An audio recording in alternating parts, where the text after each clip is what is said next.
Assalamualaikum warahmatullahi wabarakatuh. Apa kabar Ananda? Alhamdulillah, dengan semangat Ramadan, hari ini kita lanjutkan pembelajaran kita ya. Kita lanjutkan pembelajaran kita di tema 9, tema baru, yaitu kayaknya negeriku. Nah, di pertemuan pertama di tema 9 kali ini, kita akan belajar pada subtema 1 dalam muatan IPA. Ananda bisa lihat dalam pembelajaran ke-1 dan ke-3.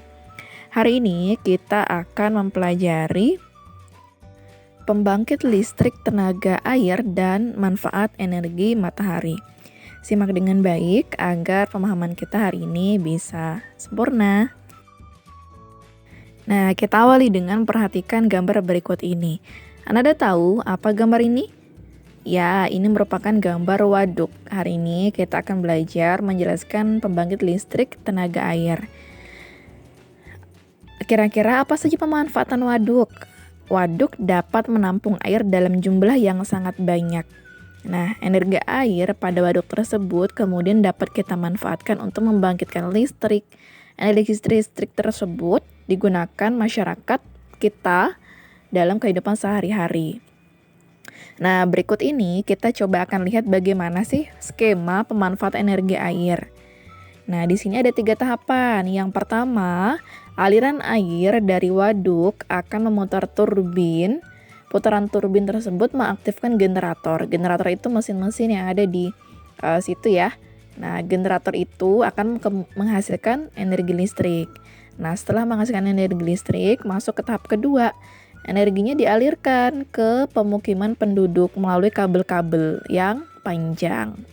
Nah, setelah dialirkan, barulah kita bisa memanfaatkan untuk menghidupkan peralatan listrik, misalnya menyalakan lampu, televisi, dan alat rumah tangga lainnya. Semua hal yang mampu melakukan usaha itu merupakan energi. Sumber energi yang biasa digunakan manusia, termasuk kita adalah bahan bakar minyak atau biasanya disingkat sebagai BBM. Namun, ketersediaan bahan bakar semakin menipis sehingga dibutuhkanlah energi alternatif yang ramah lingkungan, misalnya seperti matahari, angin, panas bumi, limbah sisa tanaman pertanian, dan kotoran ternak.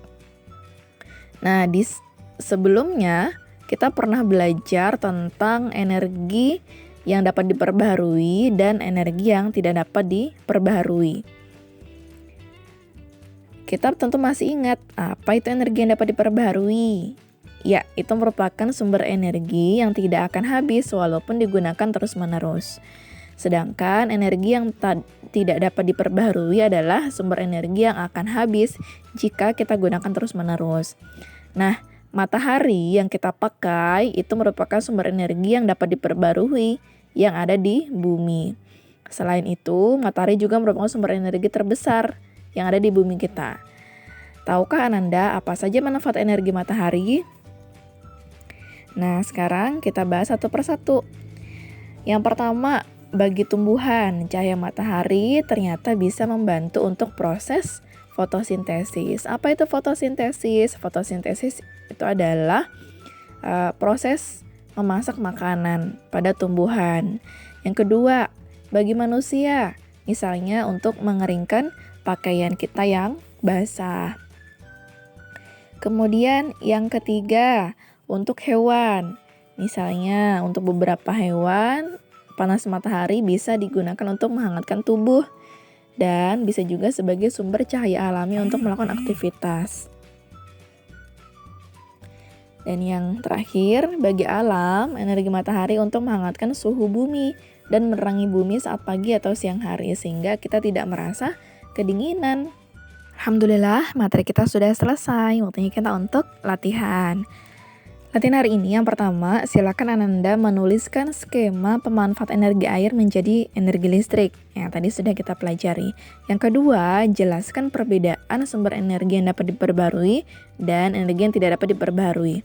Yang ketiga, kerjakan peta konsep manfaat energi matahari pada halaman 17 sesuai dengan jumlah kolomnya ya. Tadi sudah Ustazah berikan contoh satu persatu, Ananda tinggal melanjutkan sesuai dengan kolomnya. Masing-masing ada 5 kolom. Silakan dikerjakan dengan baik. Pagiku cerahku, matahari bersinar, ku gendong tas merahku di pundak.